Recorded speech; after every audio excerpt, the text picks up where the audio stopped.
আমরা যারা প্রোগ্রামিং করি বা প্রোগ্রামিং শিখতেছি তারা ইন্সপেক্ট এলিমেন্ট সম্পর্কে ভালোভাবে জানি। এটি শুধুমাত্র কম্পিউটারের মাধ্যমে করা সম্ভব।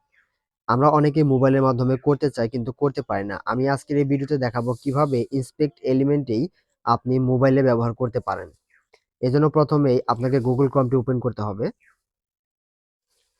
গুগল ক্রমে আসার পর এইখান থেকে নিউ ট্যাবে ক্লিক করবেন। নিউ ট্যাবে ক্লিক করার পর উপরে থ্রি ডট মেনু এই জায়গায় ক্লিক করবেন। তারপর এখানে দেখতে পাচ্ছেন স্টার মার্ক, এই জায়গায় ক্লিক করবেন।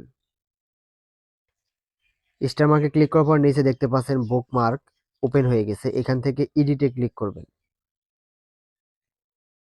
এডিটে ক্লিক করার পর নেম, এই জায়গায় আপনি যে কোনো একটি নাম ব্যবহার করতে পারেন। আমি বোঝার স্বার্থে ইন্সপেক্ট এলিমেন্ট এটাই ব্যবহার করতেছি।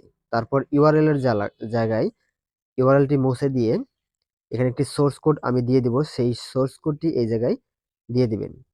তারপর ব্যাগে চলে আসবেন। এখন আপনার যে সাইটটি ইন্সপেক্ট এলিমেন্ট করতে চাচ্ছেন সেই সাইটটি ভিজিট করবেন।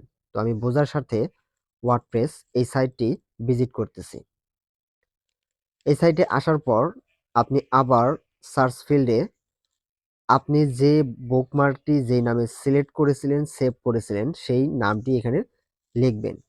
তো আমি ইন্সপেক্ট এলিমেন্ট নামেই সেভ করেছিলাম, তো এই জন্য ইন্সপেক্ট এলিমেন্ট দিয়ে সার্চ করতেছি।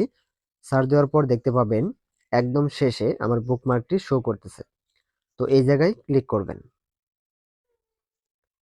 এই জায়গায় ক্লিক করার পর এখানে দেখতে পাবেন আপনার ফোনের একদম নিচে একটি সেটিং আইকন ওপেন হয়ে গেছে। এই জায়গায় ক্লিক করবেন। এই জায়গায় ক্লিক করার পর দেখতে পাচ্ছেন ইন্সপেক্ট এলিমেন্টটি ওপেন হয়ে গেছে।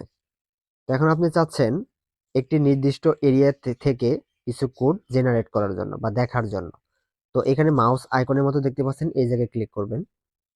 এই জায়গায় ক্লিক করলে আপনি যে জায়গাটুকু দেখতে চাচ্ছেন সেই জায়গায় শুধুমাত্র প্রেস করবেন। তাহলে দেখতে পাবেন ওই জায়গার সমস্ত কোড এই জায়গায় ওপেন হয়ে গেছে।